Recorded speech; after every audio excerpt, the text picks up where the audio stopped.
Hello guys, तो आप सबका स्वागत है हमारे लेट्स क्रैक बायो चैनल पे।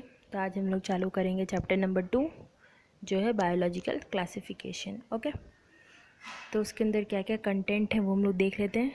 Kingdom Monera, kingdom Protista, fungi, plantae, animalia, viruses, viroids, lichens. Okay, तो हम लोगों ने पहले देखे थे कि क्लासिफिकेशन करते हैं क्यों, हम लोग को ईजी रहे पढ़ाई करने में। ठीक है, तब किस बेसिस पे क्या क्लासिफिकेशन किए हैं वो हम लोग इस चैप्टर में देखेंगे। ठीक है, तो सबसे पहले देखते हैं कि किसने क्लासिफिकेशन स्टार्ट किया था। तो ओके, तो Aristotle was the earliest to attempt a more scientific basis for classification. तो एरिस्टोटल जो थे वो पहले थे जिन्होंने क्लासिफिकेशन अटैम्प्ट किया था चालू करना। ठीक है, he used simple morphological characters to classify plants into herb, shrub, and tree.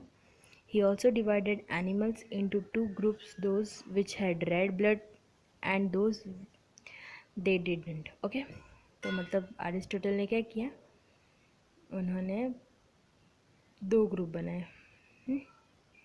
दो ग्रुप में उन्होंने बनाया, एक में प्लांटे और एक एनिमेलिया। प्लांटे में उन्होंने क्या क्या डिवीज़न किए थे, तो उन्होंने क्लासिफाई किया था ट्री, श्रब एंड हर्ब्स। और एनिमेलिया में रेड ब्लडेड एनिमल्स और जिनके रेड ब्लड्स नहीं है एनिमल में। ओके, ऐसे उन्होंने डिवाइड किया था। ठीक है, तो आगे चलते हैं। उसके बाद से लीनस आए, जिन्होंने लीनस ने टू किंगडम सिस्टम क्लासिफिकेशन दिया था, जो था प्लांटे एंड एनिमेलिया। ये first name plant and animalia किसने दिया हमें? लीनस ने दिया। Okay, the system was used till very recently, अभी बहुत हाल फिलहाल तक उसका यूज़ करा जाता था। This system did not distinguish between the eukaryotic and prokaryotic, unicellular multicellular organism and photosynthetic and non photosynthetic organisms. तो इस सिस्टम में उन्होंने क्या किया, क्या नहीं किया था, डिस्टिंग्विश मतलब क्या डिफ्रेंशिएट उन्होंने नहीं किया था। ठीक है, तो यूकैरियोट प्रोकैरियोटिक के बारे में उन्होंने कुछ नहीं सोचा, यूनिसेल्युलर मल्टी सेल्युलर के बारे में कुछ नहीं सोचा, फोटोसिंथेटिक नॉन फोटोसिंथेटिक ऑर्गेनिज्म मतलब कुछ ऐसा सब सोच के उन्होंने डिवीज़न नहीं किया। फिर आए हमारे आर.एच. विटेकर। आर.एच. विटेकर जो थे उन्होंने 5 किंगडम क्लासिफिकेशन प्रपोज किया। कौन से ईयर में? तो 1969। ओके, कौन से अब उन्होंने 5 किंगडम उन्होंने प्रपोज किए, तो Monera, protista, fungi, plantain, animalia, ये 5 उन्होंने क्लासिफिकेशन किए किंगडम के। ठीक है, मेन उसमें क्राइटेरिया क्या था क्लासिफिकेशन का? तो सेल स्ट्रक्चर कैसा है, फिर थैलस ऑर्गेनाइजेशन कैसी है, मतलब कि कहाँ,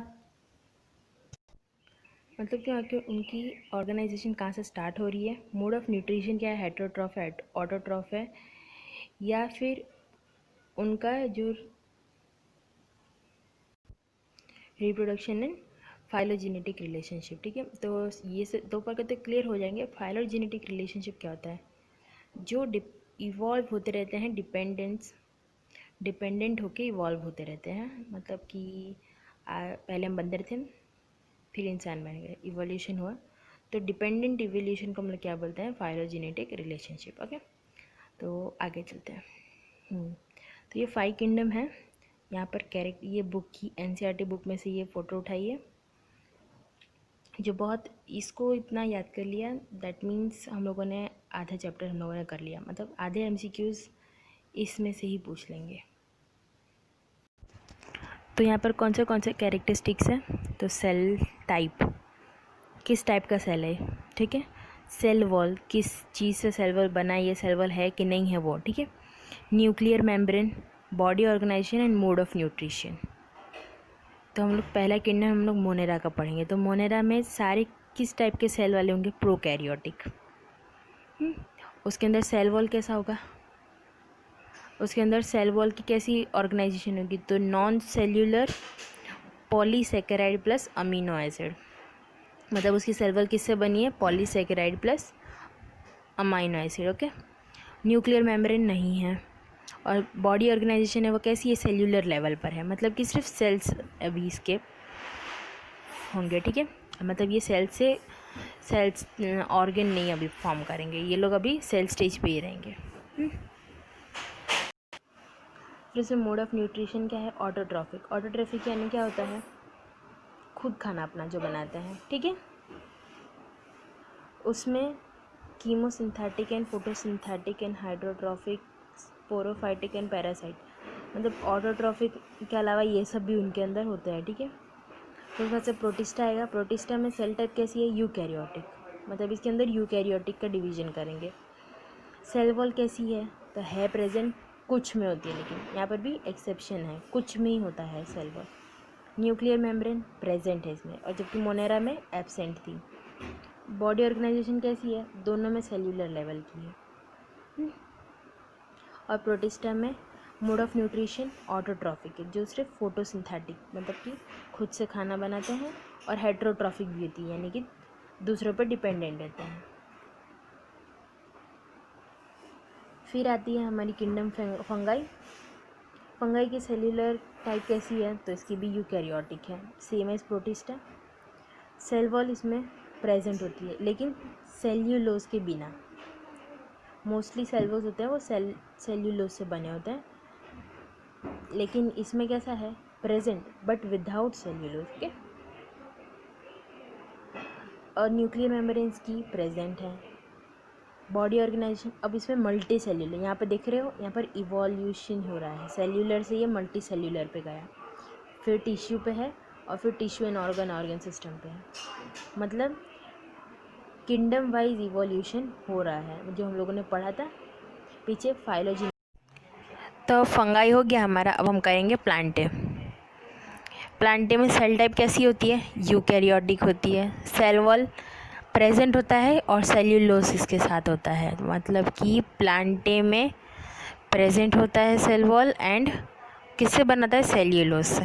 ठीक है, न्यूक्लियर मेम्ब्रेन भी प्रेजेंट होती है। बॉडी ऑर्गेनाइजेशन अब प्लांट लेवल में कैसा हो जाएगा, टिश्यू एंड ऑर्गन दोनों हो जाएंगे। ऑर्गन सिस्टम नहीं बनेगा अभी, सिर्फ ऑर्गन बनेगा। ठीक है, तो हम लोग यहाँ पर देखेंगे कि ये एकदम यहाँ पर इवोल्यूशन एकदम परफेक्ट दिख जाएगा, सेल बॉडी ऑर्गेनाइजेशन। हाँ,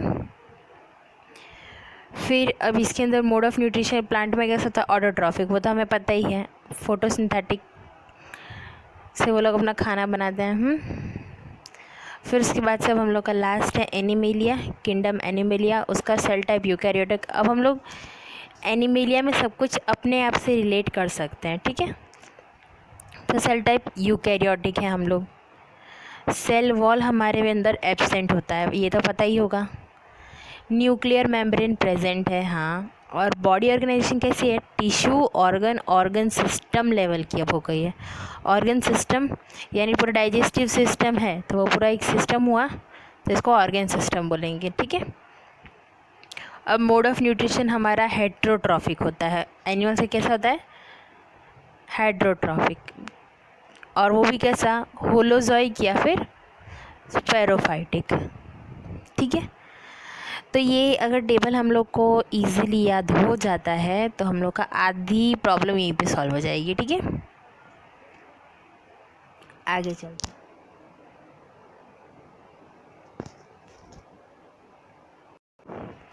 All prokaryotic organism were grouped together under kingdom Monera. ये हम लोगों ने अभी पढ़ा, किंगडम मोनेरा में सिर्फ प्रोकैरियोटिक ऑर्गेनिजम्स होते हैं। The unicellular eukaryotic organisms were placed in protista. Monera में प्रोकैरियोटिक हैं और प्रोटिस्टा में यूकैरियोटिक। ऐसे हम लोग याद कर सकते हैं, प्रोकैरियोटिक प्रो मो में होगा, ओके, और यू प्रो में होगा, मतलब प्रो और प्रो को हमें अपोजिट रखना है। ठीक है,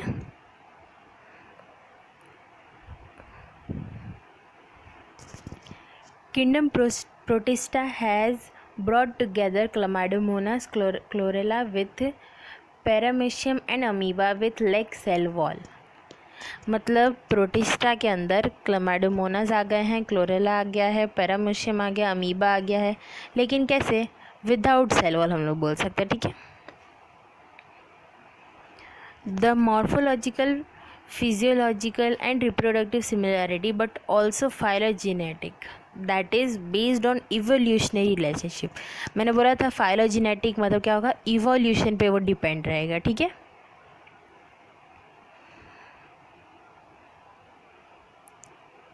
होप आज का इंट्रोडक्टरी सेशन अच्छा होगा, सबको समझ में आएगा। थैंक यू वीडियो देखने के लिए। नए हो तो चैनल को सब्सक्राइब कर देना, वीडियो अच्छी लगी लाइक कर देना, अगर कुछ भी डाउट हो तो कमेंट कर देना एंड अपने दोस्तों को शेयर करना। Okay bye.